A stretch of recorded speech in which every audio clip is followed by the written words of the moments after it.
Lewis Hamilton. Mercedes sandbagged in testing on purpose. Every winter, test in the hybrid era followed the same script. Mercedes rolled out a car that looked slow, messy, unstable, sometimes even broken. Hamilton would climb out saying things like, "We've got problems, the others look quicker," or "We're on the back foot this year." Media headlines exploded. Fans panicked. Rivals whispered that Mercedes finally missed the mark. And then, round one arrived. And the W05, W06, W07, W08 would suddenly gain half a second per lap overnight. Lewis would qualify on pole. Rosberg or Bottas would lock out the front row. And every expert would stare at the timing screen in disbelief thinking, there is no way a team can jump this much in 5 days. That's where the theory comes from, that Mercedes deliberately sandbagged, hiding real pace in testing so rivals wouldn't know where to catch up. And the evidence is hard to ignore. In 2014, when hybrids began, Mercedes showed only a fraction of their performance in testing. Come Melbourne, they destroyed the field by nearly a full second. In 2016, they complained about tire wear, only to dominate the opening races like a team that had solved tire wear 3 years earlier. Even Hamilton himself played into the theory. He'd joke about mode not available, we'll see what happens, or we look slow, only to unleash devastating qualifying laps. On Saturday, journalists eventually stopped trusting Mercedes' interviews because the pattern was too obvious. Slow in February, untouchable by March. And here's the part that makes the theory believable. Red Bull, Ferrari, Renault, Honda, they all admitted later they wasted years developing wrong concepts because they misread Mercedes' true winner pace. If a team can force its competition to chase ghosts, that's the biggest competitive advantage in the sport. Is it crazy? Sure. Is it possible? When the most dominant team in modern F1 history keeps hiding aces until race day, the theory starts feeling a lot less crazy. Max Verstappen. Red Bull builds the car only around Max. The Verstappen theory sounds wild until you examine the evidence. Every teammate Max has had, Gasly, Albon, Perez, struggled with the exact same thing. An ultra-aggressive front end, a loose rear, and a car that demands razor-sharp confidence with turn-in. It's the opposite of a neutral, beginner-friendly setup. Max loves that style. Most drivers hate it, and that's where the theory comes in. Red Bull doesn't design a car for two drivers, only for Max. Look back at the engineering history. Adrian Newey has always favored designs that rotate aggressively. Vettel loved this too during the blown diffuser days. But Max takes it to the extreme. Engineers reveal Verstappen can handle oversteer loads no other driver wants. Red Bull denied favoritism, but then came the defining quote, "We don't slow Max down to make the car easier for others." Christian Horner. That sentence basically confirmed the theory without saying it. And the statistics make the theory explode. While Perez wins occasionally, Verstappen obliterates entire seasons. Gasly and Albon didn't even last 2 years each. The difference? Max drives like the car was built inside his brain. The craziest part? The design philosophy stays the same even when Perez struggles. Red Bull could shift balance rearward to help it, but that makes the car slower for Max, and Red Bull prioritizes winning. So, is it a crazy theory? Yes. Is it exactly what the data shows? Also, yes. Charles Leclerc. Ferrari sabotages their own strategy with overthinking. The Leclerc theory isn't that Ferrari hates him, it's that Ferrari overthinks strategy so badly they effectively self-sabotage. And if you've watched Ferrari since 2019, you know why fans believe this. Monaco 2022, Charles is leading. Ferrari double-stack pits badly. He goes from P1 to P4 in a race where overtaking is impossible. Silverstone 2022, Leclerc stays out on old hard tires while every rival pits for softs. He goes from leading to finishing off the podium. Hungary 2022, Ferrari puts him on hard tires that nobody else could make work. His race collapses instantly. The theory says Ferrari strategists aren't incompetent. They're paralyzed by their own fear of making the obvious wrong call, so they choose the unexpected wrong call instead. And that's exactly what the patterns show. The safer choice, follow Verstappen, match Russell, respond to Norris, is rarely what Ferrari picks. They try to be clever. They try to anticipate. They try to outpredict tire behavior. But strategy is simple. React. Don't reinvent. Ferrari reinvents too much. Charles stays calm on the radio, but even he can't hide disbelief disbelief sometimes. Why? Why did we do that? What are we doing? It's too late now. It's not real sabotage, but it feels like it when your fastest driver loses races because the pit wall tried to play 5D chess crazy theory? Maybe. But for Leclerc fans, it feels painfully real. Lando Norris. McLaren is always one upgrade away from a title. McLaren starts slow every year. Then, boom, one upgrade package drops and Norris becomes a podium regular overnight. 2020, upgrade, podiums. 2021, upgrade, almost wins Russia. 2023, upgrade, suddenly fighting Red Bull. 2024, upgrade, Norris wins. The theory claims McLaren's aero department is elite, but their baseline concepts always miss the mark until June or July. Once they fix their launch package, they're instantly a top 3 team. It's not delusion. It keeps happening. McLaren genuinely performs like a title threat for half the season every year. The problem? The first half. Which is why fans believe McLaren is one off-season away from making the car good from race 1. Carlos Sainz. Sainz is F1's secret problem solver. This theory says Sainz isn't just smooth operator. He's the grid's most underrated engineer brain. He diagnosed Ferrari's tire degradation issues. He caught the wind sensitivity problem. He invented his own DRS defense trick to win Singapore 2023. He finds pace through logic, not raw instinct. The theory claims Sainz often understands Ferrari's problems before Ferrari does. And honestly, the evidence backs it up. His radio messages sound like an engineer disguised as a driver. Crazy? Not really. Believable? Almost certain. Sergio Perez. Red Bull keeps Checo for political reasons. Perez is one of the most polarizing names in modern Formula One. Not because of his pace, not because of his wheel-to-wheel style, but because of a theory fans whisper every time he has a terrible weekend and somehow still gets renewed. Red Bull keeps Checo not for performance, but for politics. The theory says Checo is too valuable off-track to be replaced easily. He single-handedly unlocks Latin America, one of the largest F1 fan markets, and brings in more sponsor visibility than almost any other driver on the grid. Telcel, Claro, Kavak, Interprotection, Banorte. There's a reason Red Bull's branding shifts styles when Checo signs with them. His presence turns the Mexico GP into the most profitable weekend of the calendar, with record-breaking attendance and a sea of Red Bull merchandise that sells out instantly. Even when he underperforms, ticket sales for anything involving Checo skyrocket. Here's where it gets interesting. Perez has had slumps that would have ended the careers of Gasly and Albon instantly, yet he stays. Red Bull publicly supports him. Christian Horner praises him even after Q1 exits. The contrast is too bizarre to ignore. The theory claims Red Bull's commercial presence in Mexico and Latin markets is so massive that dropping Checo could financially hurt the team more than keeping him would competitively hurt them. And with Max winning everything anyway, Red Bull doesn't need 2 ultra-elite drivers. They need 1 champion and 1 marketing engine. Does that mean Red Bull protects Perez? Not exactly. But does the theory make sense? When one driver brings in millions in regional revenue and fills entire stadiums on his own, you'd be lying if you said the theory doesn't feel real. George Russell. Russell studies Hamilton more than any driver studies their teammate. Russell's craziest theory isn't some wild mechanical claim. It's psychological. Fans believe Russell studies Lewis Hamilton the way a student studies a textbook. Every braking point, every steering habit, every tire warm-up technique, every radio call. From the moment Russell joined Mercedes, people noticed how his driving style slowly began mirroring Lewis. Their telemetry often overlaps eerily close, especially in qualifying. And George is the only teammate in Hamilton's hybrid era who consistently matches him on Saturday's radio patterns. Russell's tone, phrasing, and even mid-race comments sometimes echo Hamilton's style. Strategy calls? He often anticipates the same choices Lewis would make overtakes. His setups into turn-in began resembling Hamilton's signature late apex style. The theory says Russell isn't just competing with Lewis. He's reverse engineering him. He observes him, analyses him, copies what works, and uses it. It's not disrespect. It's survival. When you join a team built around the greatest statistical driver ever, you don't try to reinvent yourself. You try to decode the blueprint. And if you look at Russell's results, the theory suddenly feels very logical. He outqualified Hamilton in his first season with Mercedes. He won a race before Lewis did in the W13 era. Even Toto Wolff once said Russell has a professor-like approach to racing. The craziest part? Lewis knows it, and he praises George for it. Because in Formula One, the smartest hunters study the biggest lion in the jungle. For Fernando Alonso. Alonso predicts team collapses before they happen. Alonso's craziest theory feels supernatural. He senses internal disaster before any team does, and leaves right before the implosion. Look at his exits. Ferrari leaves in 2014, right before they enter their worst slump in modern history. McLaren Honda leaves after suffering 2 nightmare seasons. Then the project collapses internally before improving. Later, Renault or Alpine leaves right before the biggest management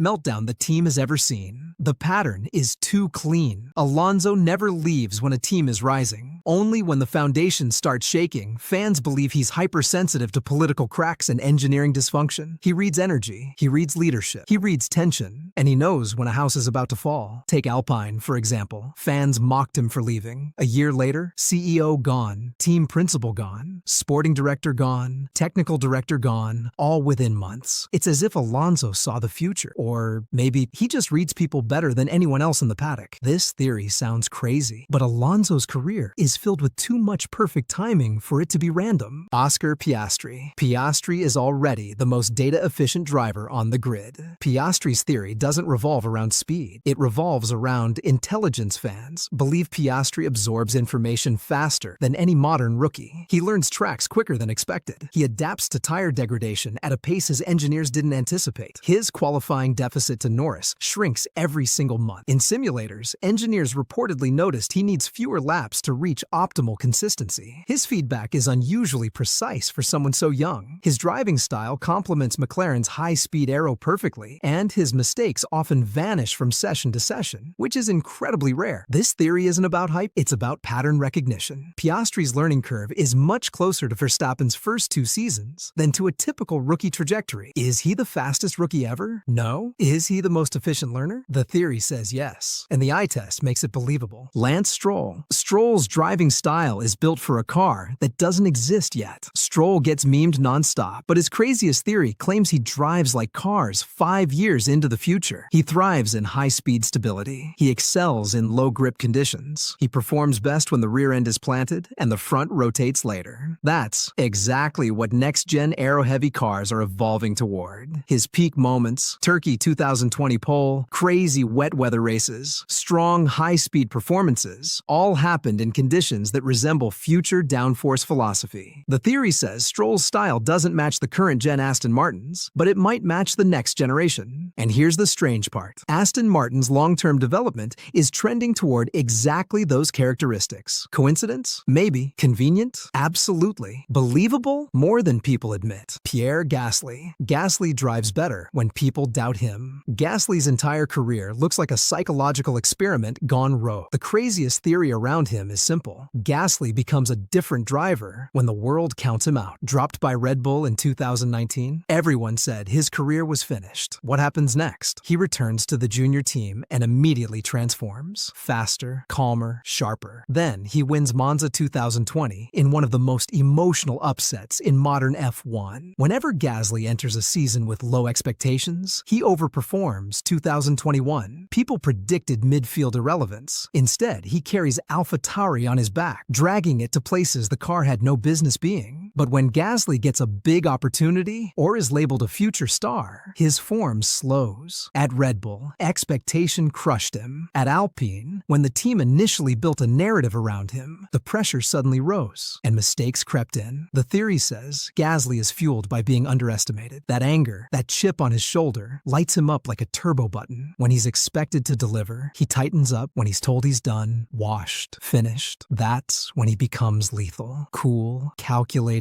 and daring. It's not that Pierre likes being doubted. It's that he becomes unstoppable when he is. Esteban Ocon. Ocon is the most politically sharp driver in F1. Ocon is one of the strangest survival stories in modern Formula One. He has battled teammates, crashed into teammates, fought with management, been dropped from teams, yet he always reappears in a better seat than anyone expected. That's where the craziest Ocon theory comes from. He survives F1, not through pure pace, pace, but through ruthless political instincts. Look at the pattern. He loses his seat at Force India after the Stroll buyout, but instead of fading away, he aligns himself with Toto Wolff and becomes Mercedes' reserve driver. That connection alone put him on the radar of multiple teams who wouldn't have touched him otherwise. At Alpine, he outlasted internal chaos, leadership changes, and teammate drama. He clashed with Perez at Force India. He clashed with Alonso at Alpine. He clashed with Gasly repeatedly. Teammates fell, but Ocon stayed and stayed and stayed. The theory says Ocon knows exactly which corridors to walk, which executives to befriend, which battles to fight, and which ones to ignore. He doesn't crash out of the political game. He quietly manipulates it. Even when Alpine imploded in 2023 and half the management staff lost their jobs, Esteban walked away unchanged. No blame, no damage, no PR disaster, like a political ghost who moves through chaos untouched. Is it crazy? Maybe. Is it believable? Look at his career. Look at his longevity. Look at how often he lands on his feet. The theory feels almost accurate. Valtteri Bottas. Bottas was designed in a lab to be the perfect teammate. The craziest Bottas theory comes directly from the Mercedes years. He wasn't chosen to beat Hamilton. He was chosen to stabilize Hamilton. After 2016, Mercedes could not afford another civil war like the Rosberg/Hamilton clash. They needed someone fast enough to secure 1 and 2 finishes, but not chaotic enough to destroy the garage. Bottas fit that profile perfectly. Fast, but not toxic. Skilled, but not political. A team player at DNA level. When Bottas joined Mercedes, he accepted strategy sacrifices, wingman moments, compromised races, and endless PR pressure without ever erupting publicly. No outbursts, no interviews blaming the team, no media circus. Fans created the theory that Mercedes didn't want the best second driver. They wanted the right second driver, someone who wouldn't disrupt Hamilton's title runs, someone who would play the long game, someone with the discipline of a soldier and the ego of a monk. And here's where it gets spooky. When Bottas finally left Mercedes, the team dynamic cracked instantly. Their internal calm vanished. Their development structure faltered. They openly admitted the garage had become more tense. It makes the theory feel less like a joke and more like a blueprint Mercedes followed. Yuki Tsunoda. Tsunoda's anger actually makes him faster. Yuki Tsunoda has one of the wildest mental profiles in F1. His radio outbursts are legendary. Screaming, swearing, full nuclear meltdowns that sometimes sound like he's about to unplug his steering wheel and walk home. But here's the theory. Those explosions aren't weaknesses. They're part of his performance system. Engineers notice something bizarre. Every time Tsunoda screams on the radio, his lap times stabilize, his sector times improve, his driving becomes smoother. He stops overthinking and just drives. It's like his anger presses a mental reset button. He vents, he clears his mind, he gains pace. Even Franz Tost once admitted Yuki drives best when he releases emotional pressure. And if you watch race replays, the pattern is undeniable. Before the rant, frustrated, inconsistent laps. After the rant, laser-focused, surgically precise pace. It's the exact opposite of how athletes usually behave. Most drivers lose pace when they're emotional. Tsunoda gains it. Crazy? Yes. Possible? Watch his onboards. The stopwatch doesn't lie. Kevin Magnussen. Magnussen drives like every battle is his last chance. Magnussen's theory might be the most heartbreaking, and the most believable. Fans say he drives like someone who thinks every race might be his last in Formula One. And maybe that's because, for most of his career, he got dropped by McLaren after 1 season, dropped by Renault after 1 season, dropped by Haas after several seasons, went to IMSA, went to IndyCar, started building his life outside of F1, and then, out of nowhere, Haas called him back. 1 phone call, 1 shock return. From that moment, Magnussen has driven like a man who refuses to be forgotten again. His overtakes look reckless because they're desperate. His defending looks excessive because he doesn't want to surrender anything. His dive bombs look wild because he refuses to be passive. The theory says Kevin races with permanent existential urgency because he genuinely knows what it feels like to have the sport taken away from him. That's why he sends it. That's why he fights. That's why every wheel-to-wheel looks like a death match. Is the theory wild? Yes. Does it explain everything?